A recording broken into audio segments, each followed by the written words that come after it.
Bonsoir Youssef Badr. Bonsoir. Merci d'être en direct avec nous sur Europe 1 ce soir. Alors toujours beaucoup de mots que l'on reconnaît dans ces diverses affaires de terrorisme.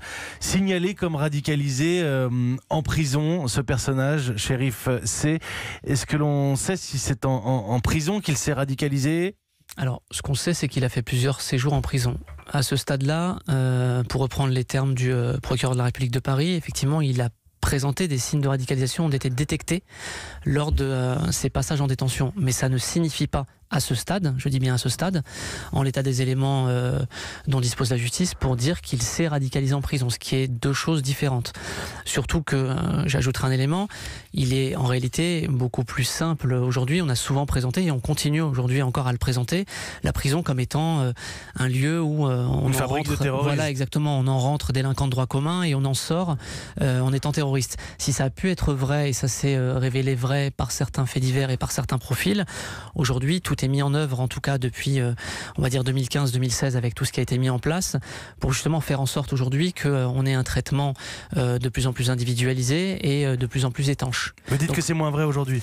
C'est moins vrai aujourd'hui, en tout cas tout est mis en œuvre aujourd'hui pour que ça ne le soit plus du tout, absolument. Et concernant ce personnage, ce que vous dites en gros, c'est qu'on sait comment il est sorti de prison, pas forcément comment il y est entré. Exactement, on sait que l'administration pénitentiaire, et ce qui est son rôle, et ce qui est aussi le signe d'un bon système de détection aussi, à détecter des signes de radicalisation. Alors évidemment, après signe de radicalisation, vous pouvez tout mettre derrière ça. C'est un délinquant de droit commun. Signe de radicalisation, ça peut être quelqu'un qui va fréquenter des gens proches de la mouvance salafiste qui ont été vus en détention. Ça peut être quelqu'un qui tient un discours radical violent. Ça peut être différents signes. Et ensuite, l'administration pénitentiaire les gradue. Ce qui est très important de souligner, c'est que vous avez affaire à quelqu'un pour la prison française, pour l'établissement français, qui sort en 2015. En 2015, on n'a pas encore ce qu'on appelle, il y a du renseignement, mais on n'a pas encore ce qu'on appelle le bureau central du renseignement pénitentiaire, qui est aujourd'hui quelque chose de très précieux en termes d'information, de recueil d'informations, de partage d'informations. On n'a pas encore ce qui a été mis en place en 2016, ce qu'on appelle le passage en CAIR, les quartiers d'évaluation de la radicalisation, dans lequel vous avez des travaux qui sont faits par ce qu'on appelle des binômes de soutien. En fait, pour résumer, pour les auditeurs qui comprennent, c'est on multiplie les intervenants avec un traitement individualisé par des entretiens, et en fait, il y a un référent cultuel qui va essayer de démonter et d'essayer d'un peu de savoir quels sont les ressorts du discours du détenu, un référent, un travailleur social, un psychologue, et on part du principe, et les passages que j'ai pu faire, notamment je pense au Kerdoni, les retours qui sont faits sont plutôt positifs pour l'un. Voilà, encourageants, exactement. Il ne faut jamais se tirer de bilan trop rapide, mais les retours sont encourageants, c'est qu'on part du principe que exactement, un travail qui est fait, et plus on multiplie les intervenants, plus c'est dur de mentir et de manipuler les intervenants. Si je comprends bien, c'est qu'on est en train aussi de détecter, mais aussi de faire le tri, parce que radicaliser, parfois ça veut tout et rien dire. Exactement. Cela dit, beaucoup de Français aujourd'hui s'inquiètent parce qu'on sait très bien que les peines ne sont pas infinies, c'est bien normal.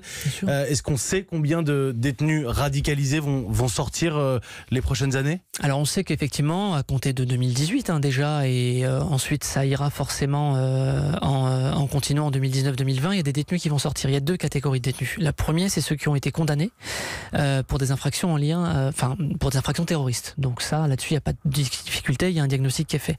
Les deuxièmes, ensuite, il y a, dans le cas d'ailleurs de la personne qui est actuellement recherchée, détenus de droit commun qui présentent des signes de radicalisation. Un élément très important, ils sont évalués, et ensuite, de cette évaluation qui dure 4 mois, son parcours en détention va être fléché. Soit vous avez quelqu'un qui est prosélyte et qui a vraiment une vraie influence sur les autres et qui est traité à l'isolement, et on continue à le traiter avec les binômes de soutien, avec les différents référents, on continue à traiter. Soit vous avez quelqu'un effectivement qui également est sur le haut du spectre, et vous avez ce qu'on appelle les quartiers de prise en charge de la radicalisation où on continue ce travail-là. Soit vous avez des gens qui sont dans le bas du spectre et auquel cas ont un retour à la détention ordinaire. Sur les sortants, c'est très important de distinguer deux choses. La première, c'est qu'il n'y a aucune sortie sèche. Aucune sortie sèche. Tout est aujourd'hui anticipé. On continue de les surveiller. Exactement. Soit vous avez des gens qui ont été condamnés à des peines supérieures à 7 ans, et il y a ce qu'on appelle la surveillance judiciaire. Tout simplement, les crédits de réduction de peine dont la personne a bénéficié s'additionnent à la suite pour mettre en place un suivi avec toutes les obligations et les interdictions que le juge de l'application de la peine estimera nécessaire.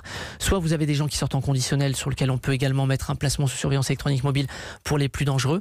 Soit vous avez des peines inférieures à 7 ans, dans lequel vous avez des suivis post-peine. À côté de ça, vous avez ce qu'on appelle aujourd'hui également des groupements d'évaluation départementaux. Ça, c'est très important, c'est ce qu'on appelle le renseignement. Ils se réunissent tous les mois.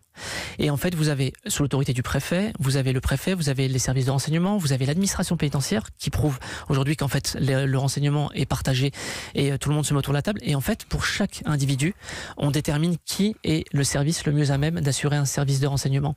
Juste en un mot, parce que vous ne m'avez pas répondu, est-ce qu'on sait combien vont sortir, alors à la fois des radicalisés et puis des... Alors, je vous ai pas répondu. Pourquoi ? Parce qu'en fait, le parcours carcéral d'une personne peut évoluer. Et en fait, les chiffres qui ont pu être donnés avant cet été ou qui seront donnés aujourd'hui ou qui seront donnés dans quelques mois seront susceptibles d'évoluer. Je crois que pour l'année 2019, sur les infractions terroristes, il me semble qu'on serait sur environ entre 20 et 30 personnes. Pour les infractions terroristes. Exactement. Et pour les radicalisés, mais de droit commun. Ce chiffre-là, je voudrais pas vous dire de bêtises parce que le parcours carcéral de quelqu'un peut évoluer.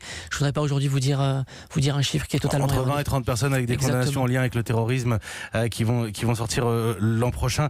Youssef Badre, juste en un mot parce qu'on est pressé par le temps, mais quand je me mets à la place de nos éditeurs qui entendent que cet homme que l'on recherche avait 27 condamnations, 60 mentions au traitement des antécédents judiciaires, est-ce qu'il y a un dysfonctionnement ?